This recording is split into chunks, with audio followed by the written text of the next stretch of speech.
नमस्कार मित्रांनो, microbiology in Marathi या चॅनलमध्ये आपले स्वागत आहे. तर या व्हिडिओमध्ये आपण जीन थेरपी काय ते आपण डिस्कस करणार आहोत. आणि याच्या ऑलरेडी नोट्स मी टेलिग्राम चॅनलवरती टाकलेत आणि टेलिग्राम चॅनलची जी काही लिंक आहे ते डिस्क्रिप्शनमध्ये मी दिलेली आहे.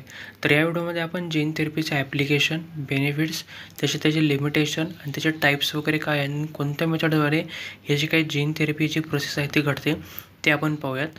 तर जीन थेरपी अशी मेडिकल ट्रीटमेंट असते त्याच्यामध्ये जे काही जीन्स वगैरे त्याचा युजेस वगैरे करून किंवा जे काही हेल्दी जीन वगैरे असेल त्याचा युजेस करून जे काही डिसीज वगैरे असेल किंवा ते जे काही इन्फेक्शन वगैरे असेल तर ते प्रिव्हेंट केलं जातं किंवा कंट्रोल करण्यात त्याचा वापर हा केला जातो.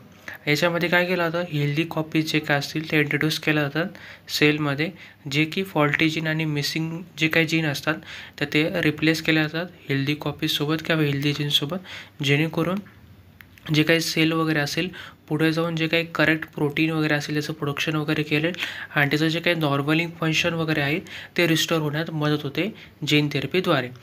आणि जर आपण याचे टाईप्स पाहिले तर 2 टाईप्स पडतात, जर्म लाईन जीन थेरपी आणि सोमॅटिक जीन थेरपी. तर जर्म लाईन जीन थेरपीमध्ये जे काही रिप्रोडक्टिव्ह सेल वगैरे असतात त्याला टार्गेट वगैरे केलं जातं आणि याच्यामध्ये काय केलं जातं, जे काही फॉल्टी जीन असतात रिप्रोडक्टिव्ह जीनमध्ये किंवा सेलमध्ये तर ते फॉल्टी जीन किंवा काही त्याच्यामध्ये जे काही प्रॉपर्टीज वगैरे असते ती मिसिंग वगैरे असते तर त्याच्यामध्ये काय केलं जातं, जे काही फॉल्टी जीन असतात ते रिप्लेस केले जातात आणि नंतर जेणेकरून जे काही पुढचं जे काही जनरेशन येणार आहे फ्युचर जनरेशन त्याच्यामध्ये करेक्टेड जीन पोचावे त्यासाठी जर्म लाईन जीन थेरपीमध्ये रिप्रोडक्टिव्ह सेलवरती टार्गेट हे केलं जातं. त्याच्यातल्या जे काही फॉल्टी जीन वगैरे असतील त्या रिप्लेस केल्या जातात.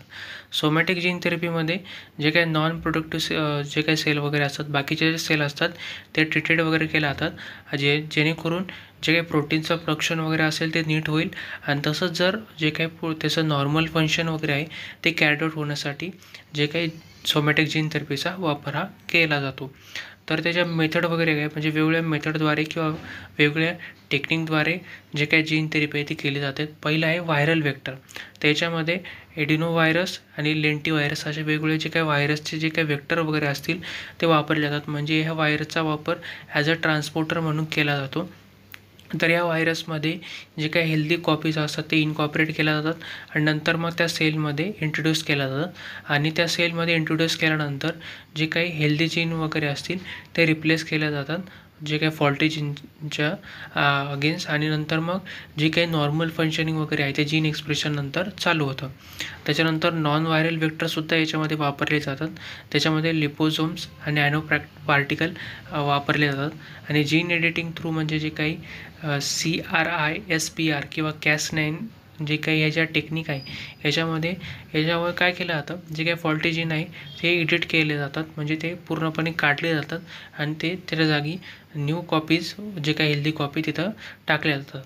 या मेथडद्वारे जे काही जीन थेरपी आहे ते वेगवेगळ्या जे काही व्हायरस असतील किंवा वेक्टर्स वगैरे असतील किंवा जे काही जीन एडिटिंग थ्रू या मेथडद्वारे जे काही जीन थेरपी ही टेक्निक ही रन होते. आणि जर आपण याचे ॲप्लिकेशन जर पाहिले तर वेगवेगळे जे काही जेनेटिक डिसऑर्डर आहे त्याच्यामध्ये याचा वापर केला जातो. म्हणजे जे काही स्पेसिफिक जे काही फॉल्टी जीन असतील किंवा ज्याच्यामुळे हे डिसीज वगैरे कॉज होत आहे तर ते रिप्लेस केले जातात आणि जेणेकरून पुढच्या वेळेस जे काही डिसीज वगैरे असेल किंवा जे काही डिसीज असेल त्याला स्टॉप केलं जातं किंवा पुढच्या वेळेस त्या माणसाला जो काही डिसीज वगैरे तो कॉज होणार नाही. किंवा कॅन्सर ट्रीटमेंटमध्ये याचा वापर केला जातो.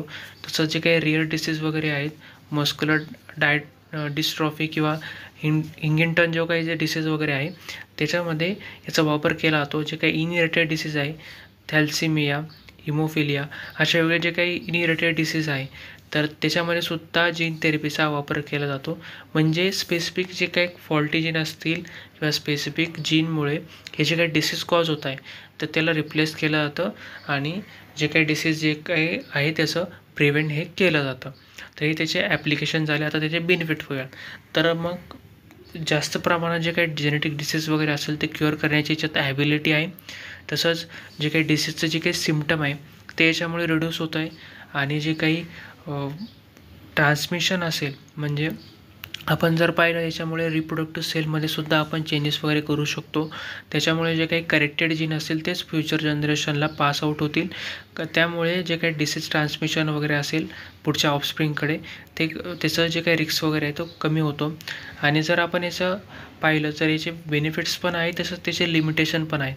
तर जर आपण लिमिटेशनमध्ये पाहिलं, जर एखाद्या स्पेसिफिक सेलमध्ये जर चेंजेस वगैरे करायचे असेल तर तिथपर्यंत डिलिव्हरी करणारा एखादा वेक्टर किंवा ट्रान्सपोर्टर नीट असला पाहिजे. आणि याची जी काही इफिशियन्सी वगैरे आहे टार्गेटिंगची, म्हणजे एखादं ते आधी जे काही टार्गेट वगैरे असेल किंवा जे सेल असेल त्याच्यात चेंजेस वगैरे करायचे असेल तर ते आयडेंटिफाय केलं पाहिजे, त्याची इफिशियन्सी असली पाहिजे किंवा जीन रेग्युलेशन एक्सप्रेशन कंट्रोल असलं पाहिजे.